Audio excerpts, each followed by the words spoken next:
வணக்கம். யாமருக்க பயமே. நீ நம்ம எங்கே வந்திருக்கோம் பார்த்தீங்கன்னா, சீர்காழியில் இருக்கிற வைத்தீஸ்வரன் கோயிலுக்கு தான் வந்திருக்கோம். நம்ம உள்ளே போய் சாமி தரிசனம் பண்ணிட்டு வந்துடலாம். அப்படியே நம்ம கோயிலுக்குள்ளே போயிடலாங்க. அப்படியே கோயிலுக்குள்ளே வந்து பார்த்தீங்கன்னா, அப்படியே நம்ம தேவஸ்தான அலுவலகம், அப்படியே விநாயகர் வணங்கிக்கோங்க. சிவன் இருக்கார், அடுத்தது சண்டிகேஸ்வரர் இருக்கார். அப்படியே நம்ம கோயிலுக்குள்ளே போயிடலாங்க. சாமி பூஜைக்கு போயிட்டுருக்குங்க. கோயில் பூஜைக்கு போயிட்டுருக்கு. பரவாயில்ல, நம்மளுக்கு இன்றைக்கி இந்த தரிசனம் கிடச்சிருக்கு. ரொம்ப சந்தோஷம். அதாவது வைத்தீஸ்வரன் கோயிலில் வந்து பார்த்திங்கன்னா, நவகிரகங்கள் இது எல்லாமே வந்து ஒரே திசையில் இருக்கிற ஒரு நவகிரகம் இங்கே நம்ம தமிழ்நாட்டில் வேறு எங்கே இருக்குன்னு எனக்கு தெரியல. இந்த ஒரு கோயிலில் மட்டும்தான் நவகிரகங்கள் வந்து ஒரே திசையை நோக்கி இருக்கும். அது சிவனுக்கு பின்னாடியே இருப்பாங்க. அதை அப்படியே உங்களுக்கு காட்டுறேன் பாருங்கள். நம்ம கோயிலுக்குள்ளே வந்தோம்னா நம்மளை வந்து பழனியாண்டவர் வந்து வரவேற்கிறாரு. தரிசனம் பண்ணிக்கோங்க முருகரை. அப்படியே நம்ம கோயிலுக்குள்ளே போயிடலாங்க.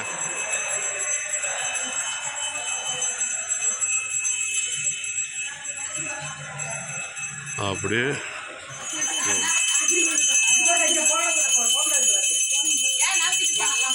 வைத்தீஸ்வரன் கோயிலுக்குள்ளே குளம் இருக்குங்க. இங்கே வந்து இந்த பரிகாரம் பண்ணுறவங்க பண்ணிக்கலாம்.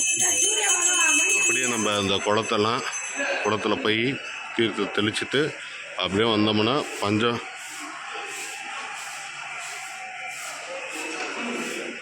அப்படியே உள்ளே வந்தோம்னா சாமியை தரிசனம் பண்ணிக்கோங்க.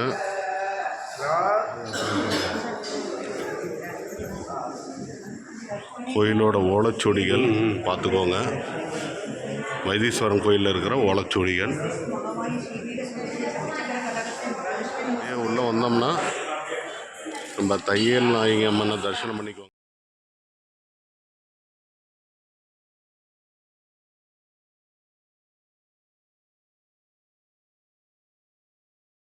வணக்கம்.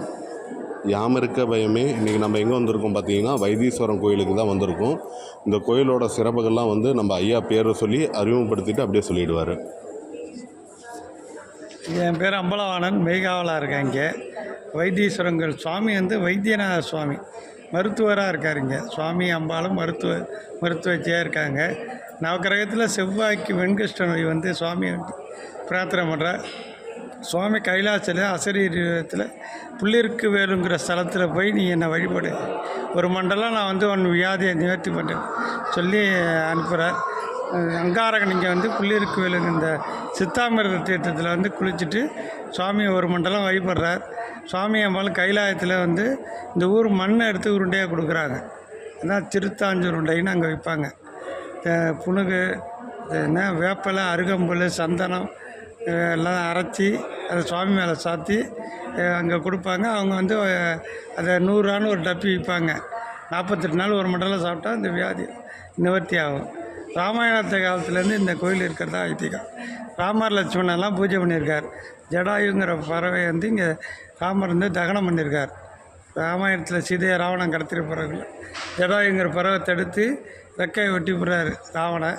அது இங்கே வந்து உயிரை வைத்தியநாசம் வேண்டிட்டு உயிரை கையில் வச்சுக்கிட்டு உடனே ராமர் வந்தோன்னா சொல்லிவிட்டு சாப்பிட்றதா ஐத்தியா. சாமிகிட்ட இந்த மாதிரி ராமர் சீதையை தேடி வரக்குள்ள இதுமாரி ராவணன் அந்த சீதையை கடத்திட்டு போகிறான்னு சொல்லிட்டு உயிரை விட்டுருது. ராமர் லட்சுமணன் இங்கே தகனம் பண்ணுறாங்க. ஜடாயு குண்டன்னு ஒன்று இருக்கும். நவக்கிரகம்லாம் ஒரே நேராக இருக்கும். பின் சைடு சுவாமிக்கு பின்னாடி இருக்கும். எல்லோரையும் முன்னாடி இருக்கும். இங்கே வந்து பின்னாடி சுவாமி அடியார்கள் மாரி சாமியை வழிபடுறா இருக்கும். இது வந்து சிவத்தலத்தில் 16வது ஸ்தலம். இது புள்ளிருக்கு வேலுங்கிறது. பேராயிரம் பிறவி வானோர் ஏற்றும் பெம்மானி பிரிவிழா அடியார்க்கென்றும் வாராத செல்வம் வரிப்பானே மந்திரமும் தந்திரமும் மருந்துமாகி தீரா நோய் தீர்த்தரில் வல்லாம் தண்ணி திருப்புறங்கள் தீயட கிண் சிலைக்க வேண்ட போரானே புள்ளிருக்கு வேலூரானேன்னு வரும். நால்வரெலாம் பாடியிருக்காங்க. அது இந்த ஊரில் வந்து வெளியிலேருந்து பாடியிருக்காங்க. இந்த ஊரில் சாமியோட பாதம் பட்டதுனால, சாமியோட கை அஸ்தம் பட்டதுனால நம்ம பாதம் படக்கூடாதுன்ட்டு வெளியிலேருந்து இந்த ஊரை பற்றி பாடியிருக்காங்க. 32 பாட்டு இருக்குது. இந்த ஒரு ஊரில். கோயிலுக்கு. ஆமாம். இங்கே அந்த ஓலைச்சுவடியில் இருக்குல்ல அது அதெல்லாம் அது வேறு இது வேறு. இல்லை. அதுக்கு இதுக்கு சம்மந்தம் கிடையாது. ஓ அது வேறு இது வேறு. சாமி வந்து மருத்துவர். இங்கே மேற்க பார்த்துருக்கு சுவாமி. எல்லா ஊர்லேயும் கிழக்க பார்த்துருக்கோம். சுவாமி மேற்க பார்த்துருப்பார். அம்பாள் வந்து தெற்க பார்த்துருக்கோம். அங்காரகன் வந்து தெற்க பார்த்து தான் இருக்கும். அங்கே மூலஸ்தானம். உற்சவமூர்த்தி வடக்க பார்த்துருக்கோம். இங்கே முருகன் முருகன் வந்து விசேஷம். முருகன் வந்து செல்வ குழந்தையாக இருக்கார். செல்வ முத்துக்குமரனாக இருக்கு. இங்கே புத்திர பாக்கியம், கல்வி, இதுக்கெல்லாம் அதிபதி முருகன் தான். செவ்வாய்க்கு அதிபதி முருகன் தானே. முருகனுக்கு தான் செவ்வாய்க்கு வியாதி நேர்த்தினா செவ்வாய் சொல்கிறார், எனக்கு கைங்கரியம் பண்ணணும் உங்களுக்கு அப்படின்னு வைத்தியநாத சாமிகிட்ட சொல்கிறார். எனக்கு செய்யணும்னா என் பிள்ளைக்கு 10 நாள் திருவிழா, தை மாத கடை செவ்வாய் தீர்த்தாங்க. அதுதான் கணக்கு. அதுமாதிரி தான் நடக்கும்.